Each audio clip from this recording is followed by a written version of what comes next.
Greetings, my gay and queer brothers and sisters. On behalf of This Way Out Global LGBTQ Radio, I'm Don Kilhefner, who has been a gay community organizer in Los Angeles and nationally, continuously for the past 50 years. I'll be reading sections of my recent essay titled, The Radical Fearies at 40, Rainbow Capitalism or Queer Liberation. It's found in full at the laprogressive.com or wehoville.com. Labor Day weekend 2019 marked the 40th anniversary of the birth of the Radical Fearies, an international gay-centered consciousness and spirituality movement, brimming with social change and social justice possibility that came out of Los Angeles. Today, its original raison d'etre is even more relevant to gay and queer men than in 1979 when the Radical Fearies were founded.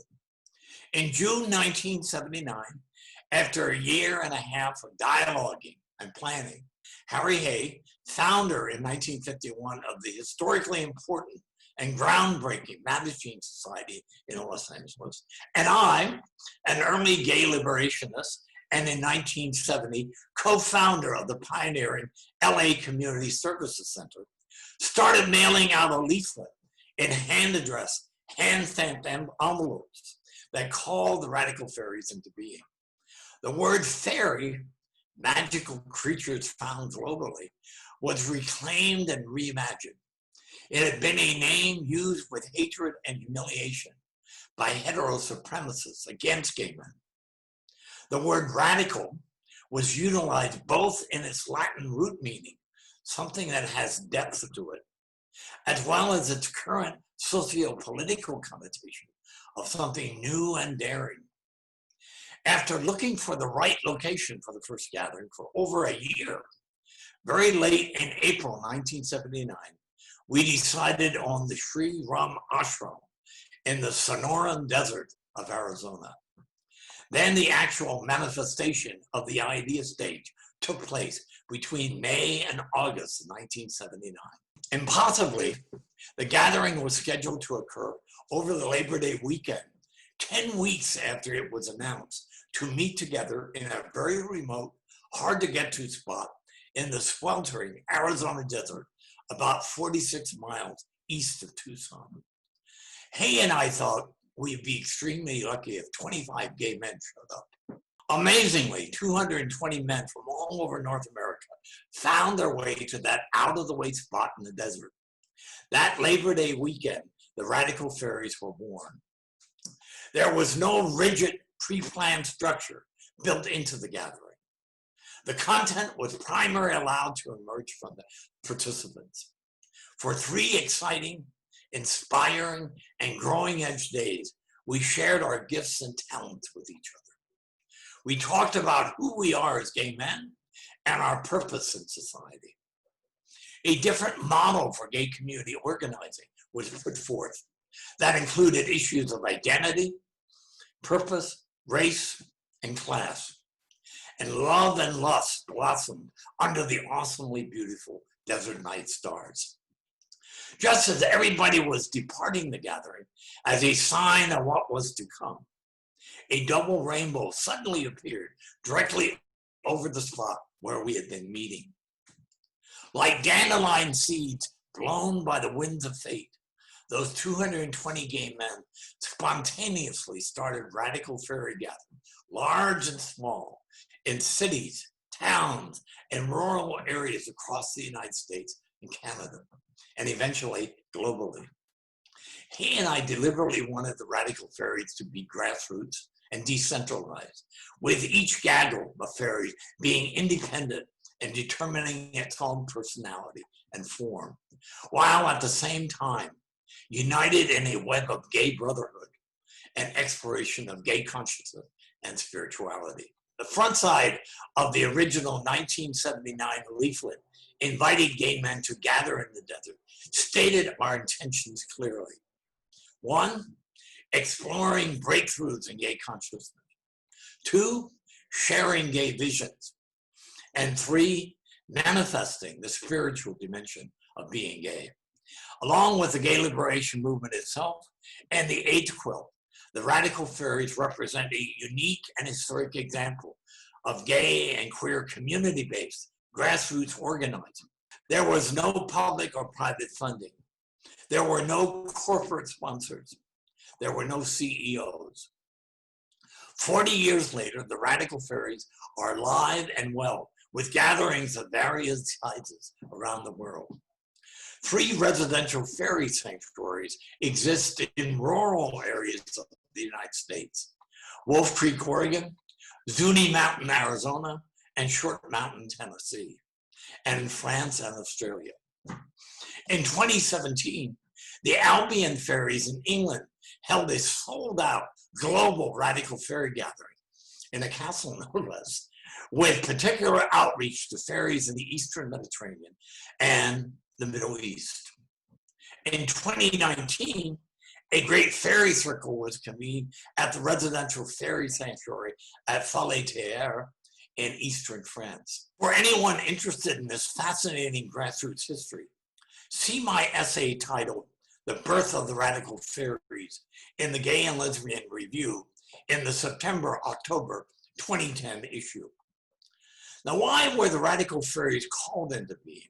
During the early 1970s, in the aftermath of the 1969 Stonewall Rebellion, the burgeoning grassroots gay liberation movement had created a small clearing in the forest of heterosupremacy. Gay and lesbian people, at long last, and for the first time, had a collective window of opportunity to move beyond individual, isolated survival. A courageous handful of early gay liberationists rose to the challenge, going through that window, changing the historical narrative from oppression to liberation. In the 1970s, gay and lesbian people created, largely from scratch, visible and organized communities, institutions, media, cultural venues, healthy sexual identities, and proactive organizing with direct and militant political action. An amazing political and cultural achievement. Gay people, you have a history that you can be proud of. By the late 1970s, however, in the dialogues between us, both he and I sensed that gay people were beginning to lose their way again. The historic window of opportunity available to us as a people, as a consequence of Stonewall, was beginning to be irresponsibly squandered by a gradual drift towards respectability politics with its mindless gay assimilation and shallow heteroconformity. The possibility of creating a new gay-derived and gay-defined identity was beginning to fade. Our very being continued to be reduced to the oppressive idea that gay identity was nothing more than same-sex sexual behavior and relationship. Just like heteros, but with a perverse sexual twist. In the process, this unexamined reductionism perpetuated a self-denying and self-limiting identity which gay people had internalized over centuries of heterosupremacist ideology, propaganda, and intellectual and physical genocide. Yes, gay genocide, as defined by the United Nations. A genocide still happening throughout much of the world. The Reagan Revolution of the 1980s and beyond moved the political and social environment towards the extreme conservative right side of the pendulum swing, with a concomitant shift of gay community zeitgeist and leadership in that conservative political direction as well. Thereafter, in the 1980s and beyond, a whole generation of gay and lesbian people were beginning to be shaped more by the values of the Reagan Revolution rather than by the anti-Vietnam War, Black civil rights, social change, social justice, feminist revolution of the 1960s and 1970s, which seeded and incubated the birth of the gay liberation movement. Today, 2020, we still live with the results of that pendulum swing to the right, with a stagnant, status quo political condition in the LGBTQ community, where race and class are rarely part of the discussion, where leadership is often equated with owning property, elite education and wealth, and in which gay and lesbian people generally find themselves in an unimaginative, assimilationist cultural milieu, driven around the clock by the surveillance capitalism, militarism, entertainment, consumerism, superstructure of American society at this time. The Radical Fearies were called into being as an antidote to the unexamined assumption underlying the gay assimilation sexual orientation model of gay identity that permeates the LGBT community today. It is an identity that says gay people are just a sex act with relational overtones, otherwise just like heteros. The early Radical Fearies were called into being to explore a revolutionary revisioning of gay identity that is now called gay essentialism, social contribution model. This means that Radical Fearies are gay-centered, understanding that gay reality is important, substantial, and purposeful. This means that our identity starts with us, not them. At the same time, it is larger than us and them polarities, more like yin and yang wholeness, heteros and homos complementing and supplementing each other in some mysterious way. There is a further growing understanding that being gay and queer constitutes a significant evolutionary and social purpose, much, much greater than the sexual orientation identity to which our hetero oppressors have shackled gay and lesbian people.